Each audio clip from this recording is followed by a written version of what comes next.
Doctor शांति चौधरी जी की इन पुस्तकों के लोकार्पण के अवसर पर इस कार्यक्रम की मुख्य अतिथि प्रयागराज की गौरव पद्मश्री प्रोफेसर डॉक्टर राज वाघेला जी का मैं बहुत अभिनंदन करता हूं, स्वागत करता हूं।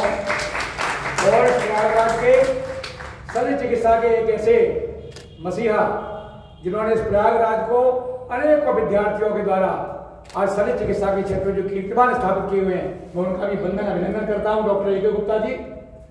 और गैस्ट्रोएंटरोलॉजी के क्षेत्र में एक अद्भुत प्रतिभाशाली और प्रयाग के गौरव डॉक्टर डी के निगम जी, जो कि अपनी प्रतिभा से प्रयाग ही नहीं भारतवर्ष में अपना एक स्थान रखते हैं और आंखों के बिना तो कुछ संभव नहीं है। एक ऐसे मसीहा doctor R N Mishra ji, जिनके बारे में मैं कहना चाहूंगा कि ये व्यक्ति नहीं, एक संस्थान थे, संस्थान है।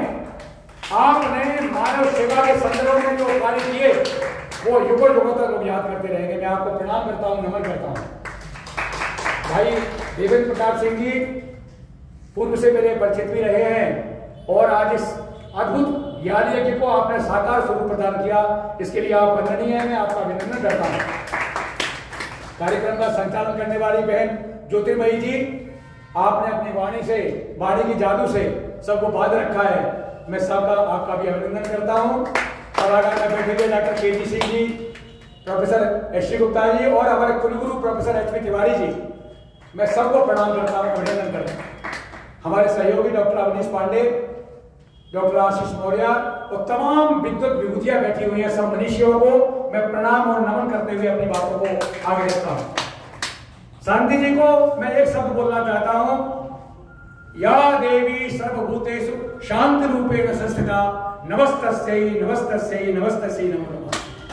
साक्षात सरस्वती का ये स्वरूप है कि आपने सारी पुस्तकों का मैंने अवलोकन किया, एक चिकित्सक होने के नाते, एक अध्यापक होने के नाते और राष्ट्रीय आयुर्वेद विद्यापीठ आयुष मंत्रालय भारत सरकार में एक राष्ट्रीय गुरु होने के नाते मैं एक शिक्षा के क्षेत्र में जिन पुस्तकों का मैंने अवलोकन किया, इतनी सामान्य हिंदी का प्रयोग आपने किया है कि लोगों को अपनी पीड़ा को कम करने के लिए 50% से अधिक पीड़ा तो पुस्तकों को पढ़ने के बाद दूर हो जाएगी। चिकित्सा के क्षेत्र में सही सलाह मिलना, सही काउंसलिंग देना।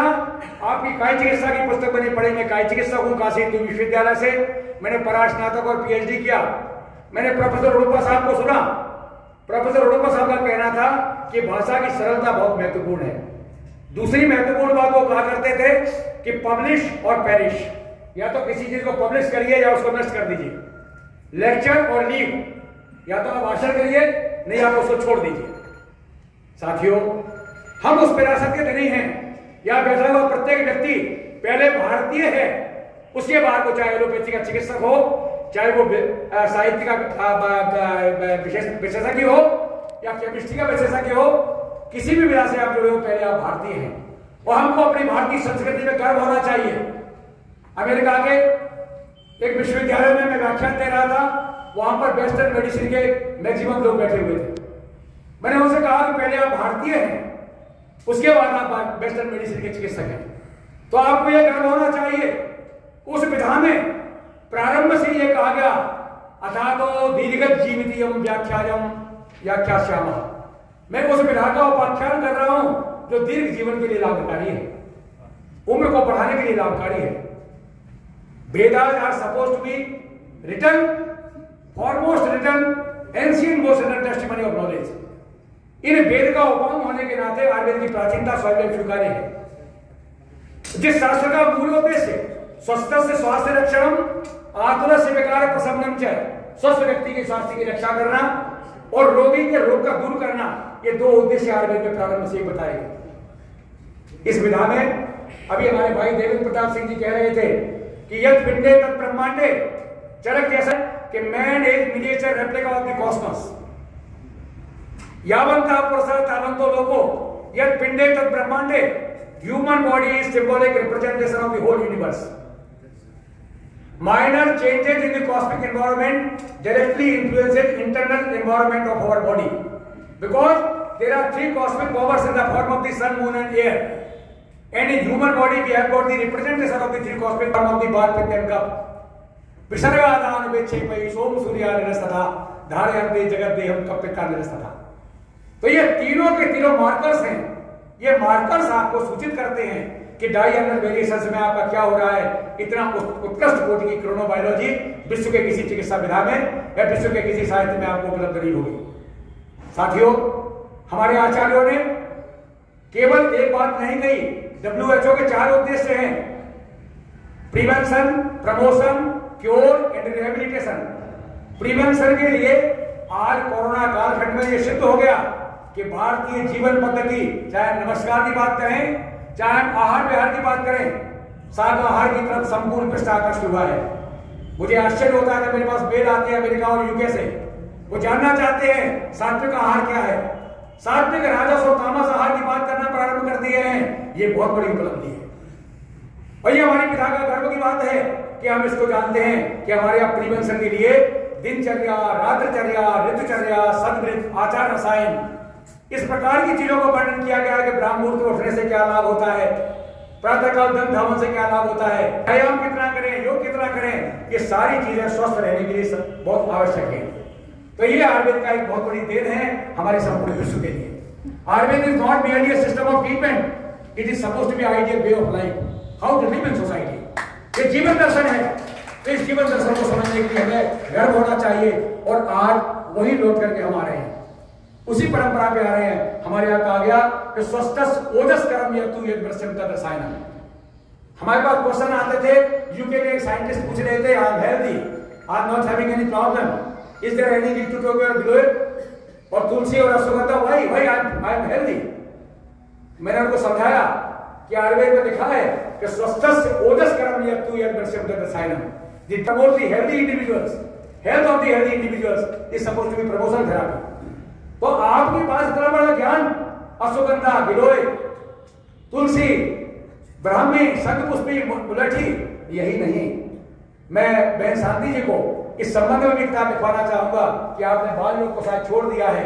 इम्यूनाइजेशन शेड्यूल के बारे में 16वीं सदी में आचार्य सारंगधर ने जीवन को 100 वर्ष की आयु को 10 दशकों में बांटा।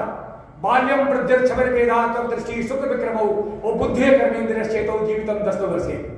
एक दशक में एक बायोलॉस होता है। उस बायोलॉस को पूरी करने वाली चीजें अगर आप पूरा करते हैं तो 100 वर्ष तक आदमी को निरोग रख सकते हैं।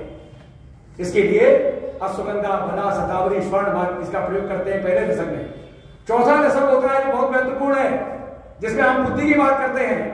4 वेद रसायन बताए गए। मैं प्रमाण इसलिए आपके सामने प्रत्यक्ष प्रमाण दे रहा हूं कि वो 4 वेद रसायन they are wonderful brain tonics. मंडूक, पर्णी, सरसप प्रयोज्या, क्षीरे, यष्टि, मधुकस चूर्णम, रसे गुणुचा, समूल पुष्पा, कल्क प्रयोज्या, खरसम पुष्पी।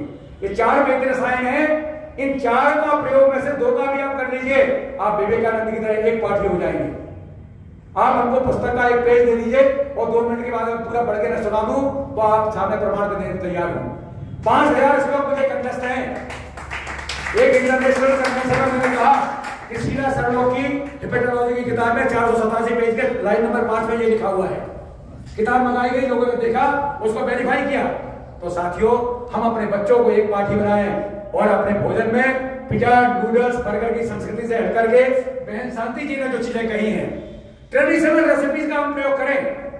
आहार को हम बड़ा सुखमय बनाएं।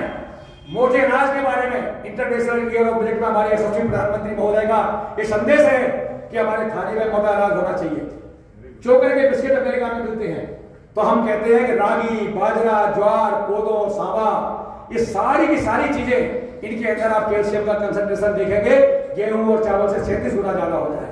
इसका हम प्रयोग करें।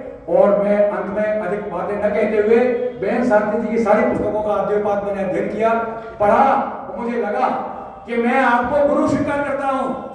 मैंने जो है कम से कम 200 पेपर पब्लिश किए हैं इंटरनेशनल रिसर्च जर्नल्स में। मेरे अंदर में 20 विद्यार्थियों ने PhD किया है, लेकिन मैं आज आपको गुरु मानता हूं कि बहुत सी चीजें मैंने सीखी और जीवन भर हमको विद्यार्थी बने रहना चाहिए, तभी हम सीख सकते हैं। तो मैंने पोषण की किताब को बहुत गंभीरता से पढ़ा, त्वचा के बारे में मैंने गंभीरता से पढ़ा और साथ साथ में आंखों के बारे में जो बात आपने सामने रखी वो देखा, काई चिकित्सा, शल्य चिकित्सा।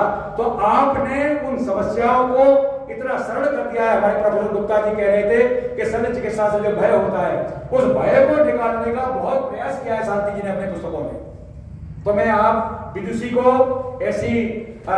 मैं बहुत बहुत वो देता हूँ, शुभकामनाएं देता हूँ और आशा करता हूँ कि भगवान धन्वंतरी इनको चिरायु बनाए और इसी से नए नए ग्रंथ उद्भूत होते रहे जो समाज का कल्याण कर सके।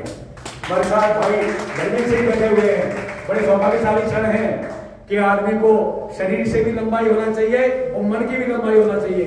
मन की लंबाई में मैं प्रोफेसर राज बबीला जी के अंदर देख रहा हूँ और शारीरिक लंबाई धर्मेंद्र सिंह जी को देख करके मैं आपको भी उद्भूत हूँ, आपको प्रणाम करता हूँ और सबको प्रणाम करते हुए अपने शब्दों को विराम देता हूँ। जय आयुर्वेद।